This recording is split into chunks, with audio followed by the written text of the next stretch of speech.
Okay. You want to let me know if all is good there, woman? Yep. Yep.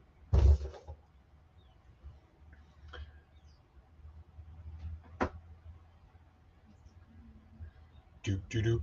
We are just going to wait. So if there's anybody on Twitter that can confirm that they can hear me, that everything's good, I would appreciate it. Was that?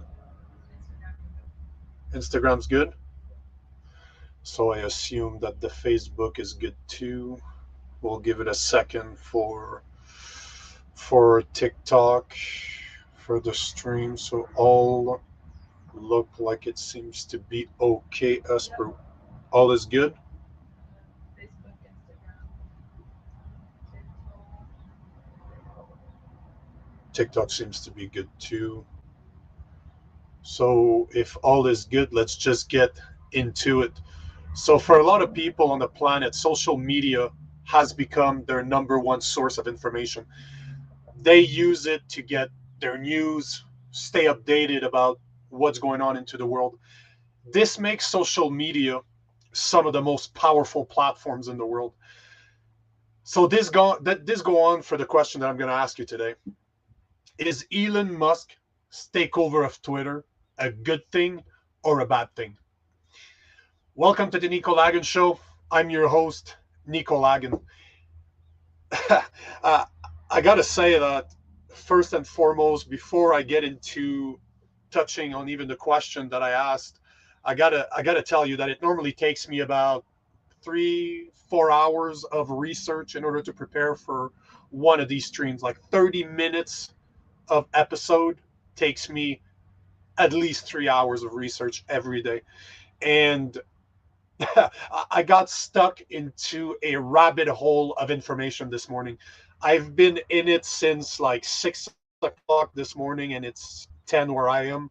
So yeah, I've been stuck in all this information about Twitter, social media, and everything that's going on right now with how people consume their news. So before I get to answer the actual question, I want to give you guys a proper rundown as to what what it means to have a social media platform today, what it is all about, because we take it for granted. We think that it's just a place where we post some pictures, we read a bit about what's going on in the world. But one thing that we fail to understand is how fucking powerful those platforms actually are. They are absolutely one of the most powerful entities on the planet. So let me hit you up with some knowledge. About 4.48 billion, so let's call it 4.5 billion people currently use some form of social media worldwide. That's about 60% of the world population is on one platform, at least one platform of social media. In the US, 72% of adults use social media. You can break it down to 69% of American adults use Facebook, 73% YouTube, 75% is Instagram, and 73% is Snapchat. I gotta say that I know nothing about Snapchat. Never used it. Don't know what the purpose is except for showing pictures that disappears. So if anybody out there wants to correct me or tell me what this is all about, it's about the only social media I've never used, and I have no idea what it's for. That being said, TV is still the most popular platform for Americans to get their news, at least for the time being, and it really depends on the age group. And let me share this with you. So as per cable TV, you're looking at about 57% of Americans are consuming their news. So they get their news information, what's going on in the world, from the TV still. This is specifically for the age group between 30-49, 50-64, and 65 and above. When you start looking at the statistics, 45% of 30 to 49 still uses TV as their main source of information, 72% for 50 to 64, and 65 plus for uh, 85% for the 65 plus. And you can clearly see that there's a trend going down, going less and less. Like if 85% of 65-year-old are still using TV as their main source of news, you're looking at 50% for social media platform when it comes to 18 to 29. So you can say that over the years, over the past, over the invention of social media, which was in 1997, the news outlet have been slowly replaced by online, by getting their information where it's a bit easier. Today it's just fucking opening up your phone and there you go, you have all the information that you want. But all to say that there is a tendency nowadays to go more and more towards online, and I don't think this is surprising to any of you, right? So 57% of people still use TV, 38% in every single age group use online for their news. 25% of people still use radio, and 20% use newspapers. Those are the stats. Now, why does it matter? Why am I talking about the way people consume information slash how do they obtain their news? Well, because social media is becoming so powerful because of exactly that, because people are accessing it for the news, for information. So the access to information is done almost 50% through social media. And if you look at history, prior to 1997, there was three main places. It was TV, it was the radio, and it was the newspaper. This were the three platforms where people got their news from. The big difference from today, because obviously TV, radio, and newspapers are still there today, but back then there were local radio shows, there were local TV stations, there were local newspapers. So everything was owned and operated by local individual. So let's say me as Nico Lagan, I could open a radio station and operate it, and this gave the people on my area, my niche, my territory, if you will, access to local news by somebody that lived there, by somebody that had a vetted interest to be in that local place. Now, the other difference that it made too is that the news was relevant to where you were. You were not getting local news from Texas if you're located in New Mexico. So the news was local. And one thing that's interesting to note is that in 1975, the FCC, I know you guys have all heard the word FCC. If you don't know what it stands for, it's Federal Communication Commission. They put in a rule called newspaper broadcast cross ownership. Basically, what it meant is that one company could only own one newspaper or one broadcast station. So that meant a radio station or a TV station in one single market. Meaning that if you're in Denver, like right now we're in Colorado, so Denver is the closest biggest city to us. So that means that if I wanted to publish the news, I could only own one of the three, either a newspaper, either a radio station, or a TV station. This prevented people from taking over a certain market. This prevented people to have a monopoly of the information in a certain community. And the rule basically prevented any single corporation entity from becoming too powerful as a single voice within a specific community. That being said, in 1996, this all went to shit.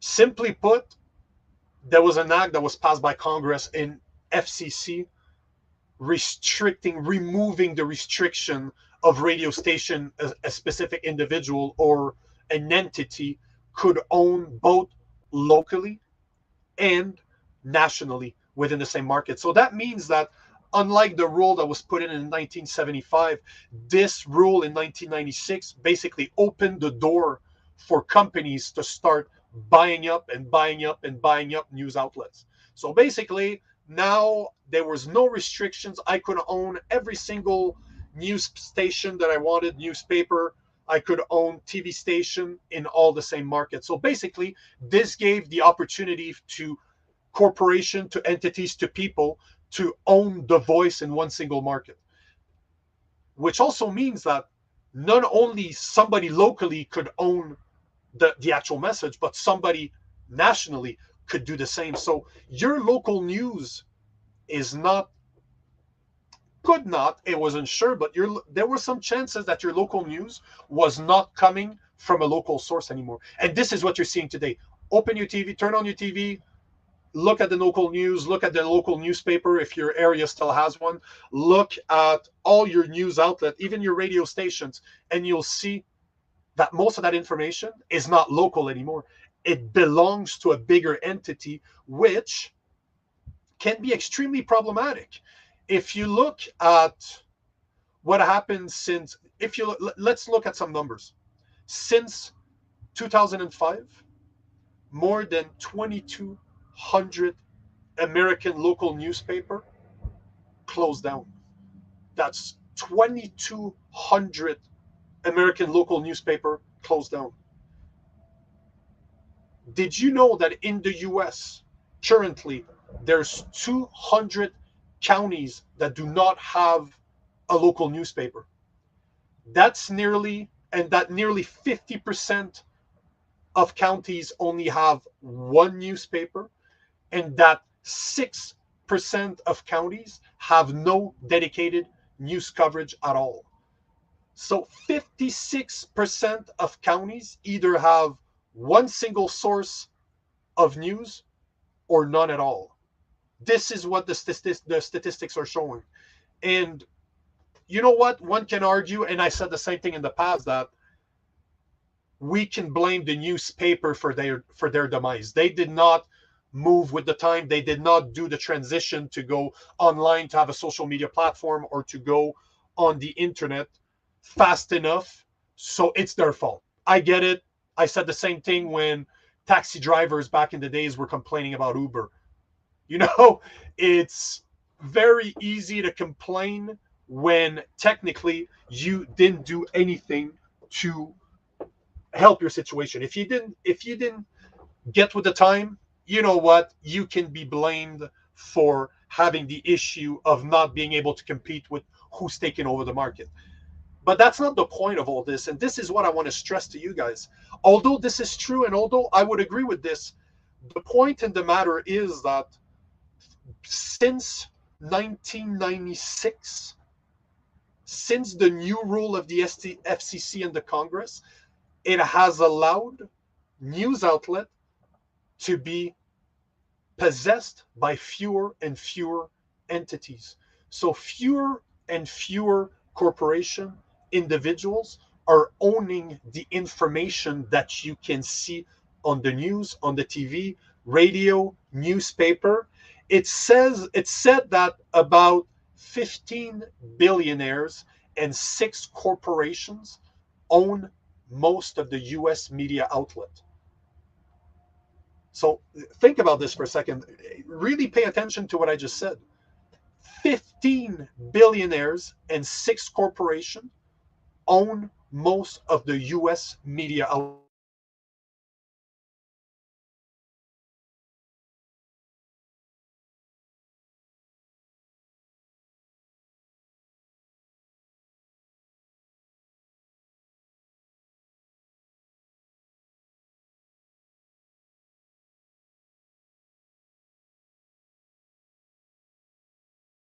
There is a very, very small amount of people that own news outlet. But that can't be the same thing for social media, right? Since 50% of our information is now consumed by social media. Not be the case, can it? Well, I got some bad news for you. I got some really bad news for you, because the point in the matter is that it's even worse when it comes to when it comes to social media. It's actually worse, and let me tell you why it's worse. It's worse because, as per 2022, Meta Platform Inc., or just Meta, previously known as Facebook, owns and operate three of the biggest platform. So 3 out of 4 biggest platforms are now owned and operated by Meta. You have Facebook, you have WhatsApp, and you also have Instagram. And Facebook is number one at 2.96 billion monthly active users, followed in third place by WhatsApp, which has about 2 billion monthly active users. And when you look at Instagram, which is the fourth most popular platform in the world, you're looking at about 2 billion monthly active users. Google, which owns the second biggest platform, the social media platform in the world, which is YouTube, has about 2.2 billion monthly active users. And let's not forget for what Google has been known for, the most popular search engine on the planet. And just to put it into perspective, just to kind of blow your mind on the numbers, Google search engine handles about 99,000 searches every single second. That's 8.5 billion searches per day. They say that the average person uses Google 3 to 4 times a day. And when you think about it, I do too. Oh man, I am in the, considering just the research I did for this episode, I probably used it 50 times just this morning.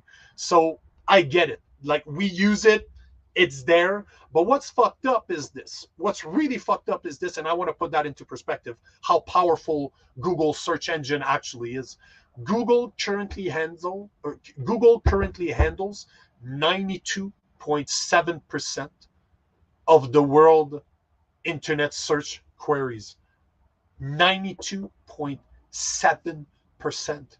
If you look at their closest competitor, it turns out to be Bing at 2.78. But who the fuck is Bing? Who the fuck uses Bing? Who uses Yahoo at 1.6%? Or Baidu? I didn't even know what Baidu was until I looked at it this morning. So just to say that 92.7, so let's call it 93% of the world's query on the internet is handled by one single company. So you know, I'm throwing a lot of numbers at you, and I want to recap it. I want to put it into perspective.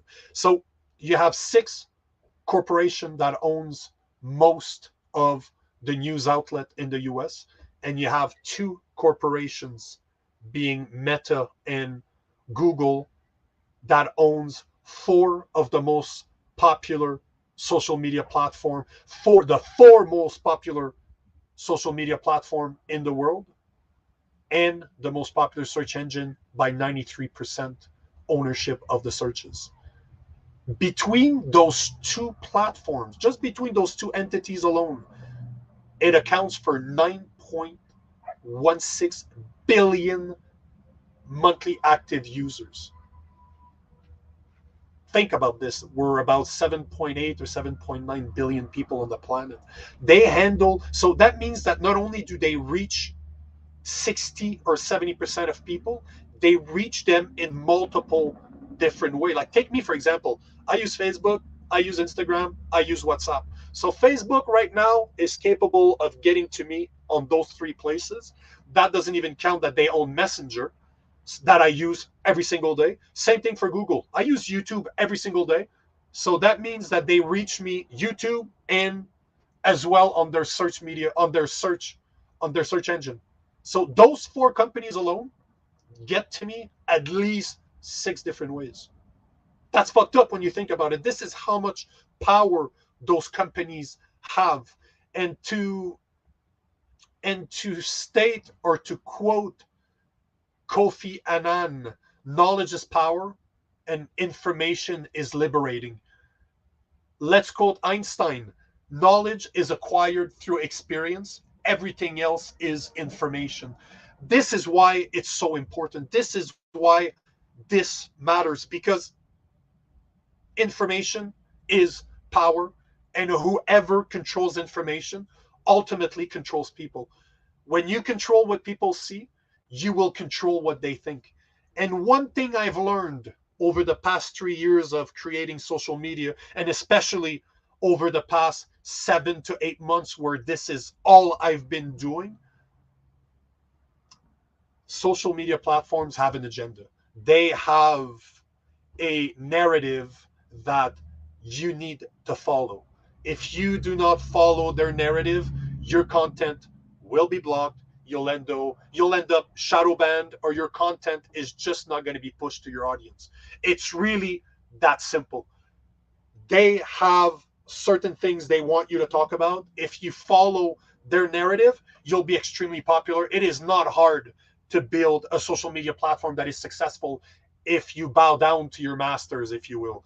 But if you go against the grain, like all of my content does, it is extremely hard to get a massive audience because there is an agenda. And this is where the problem is. This is exactly where the problem is.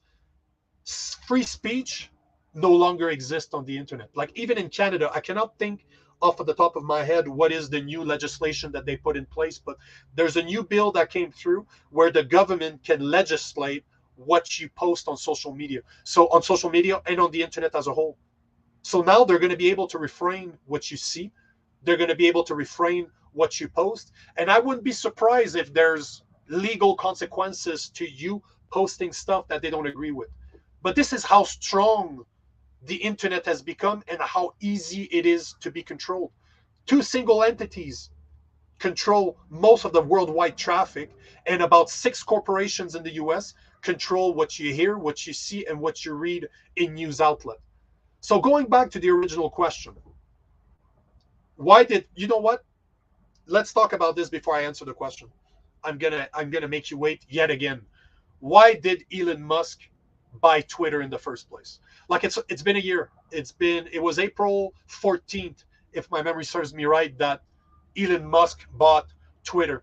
And he said when he originally bought it that he thought the company was overzealous in censoring speech on a platform that, in his view, is akin to the town square of the internet. And had the means to put the money together and actually buy the platform. But what did he mean by the Times Square?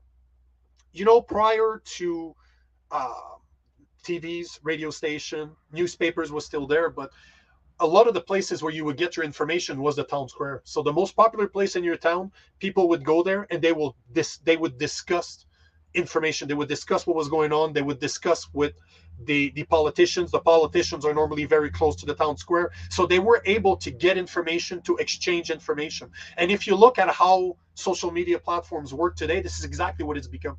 We get to, let's say I post something, you don't like it, you like it, you like it, you don't like it, you comment, you don't comment, or you comment something good, you comment something bad. You go to a blog where you can read somebody's information, what they think about a certain thing, or you can go in a forum and you have an open conversation with other people that allows you to connect with people that think like you, with people that don't think like you, but you get information. And this is what he means by having a town square. And this is exactly right. This is what social media platforms have become. And this is the power of social media.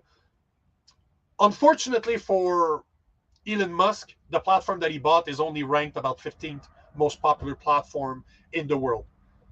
And since taking over, he's lost about the monthly tweets. If you look at the amount of tweets that are posted every month, has dropped down by about 25%, which when you think about it, that's a lot. There's a lot. Like it's 75% of what it was a year ago on April 14, 2022.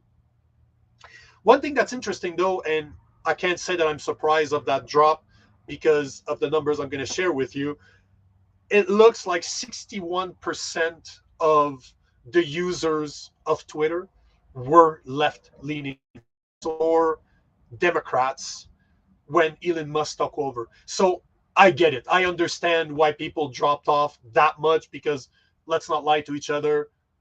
Most leftists do not like Elon Musk, right? So the numbers make sense.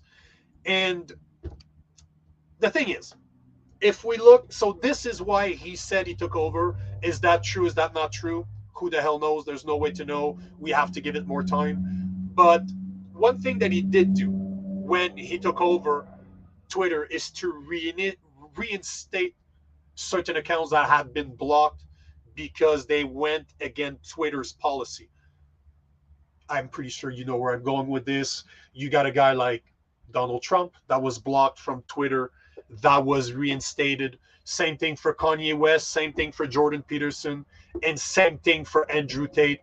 There's many more, but I'm not going to go down that list altogether. But all to say that this is one of the things that he did. Now, does that mean that he believes in free speech? Is the reason that he did that free speech? It's a valid question. That is the exact same thing I was wondering when this was starting to happen last year. I'm like, okay, is he doing this for the common good? Does he want more of diverse opinions to be shared on his platform? This is what he had to say. I found a post, a tweet where he talks about this, and this is what he had to say. New Twitter's policy is freedom of speech, but not freedom of. Hold on, let me rephrase that. New Twitter policy is freedom of speech, but not freedom of reach. Negative/hate tweets will be max deboosted and demonetized. So no ads or no other revenue to Twitter. You won't find the tweets unless you specifically seek it out, which is no different than the rest of the internet. You know what? There's a concept that most people are familiar with. You guys have all heard of freedom of speech. The problem with having a policy that says that you can use hate or negative tweet to demonetize or deboost certain posts means that Twitter is not a freedom of speech platform. Freedom of speech literally means that there's no restrictions on speech. No matter what the speech is, it is not blocked, it is not prevented. He's playing with words when he says that, oh, there's no freedom of speech. There is freedom of speech, but not freedom of reach. You know, it's the same thing as putting somebody, if we go back to the town square, it'd be the same thing as having me saying something that people don't like and having somebody put a muzzle on me. Oh, I'm not preventing you from saying it, but I'm not able to reach the people. The people can't hear what I have to say. So is it the same thing? You tell me. You tell me what it means to you. But to me, this is for sure. Freedom of speech states that in order for society to be in a freedom of speech environment, there needs to be no restriction on what they are capable of saying. And unfortunately, as long as there are hate speech policies on social media platform and even Twitter, freedom of speech is impossible. As I like to say, freedom of speech is only possible when there's no restrictions on speech, no if or buts. It is simply everything is accessible or not everything is accessible. This is the truth. This is the matter.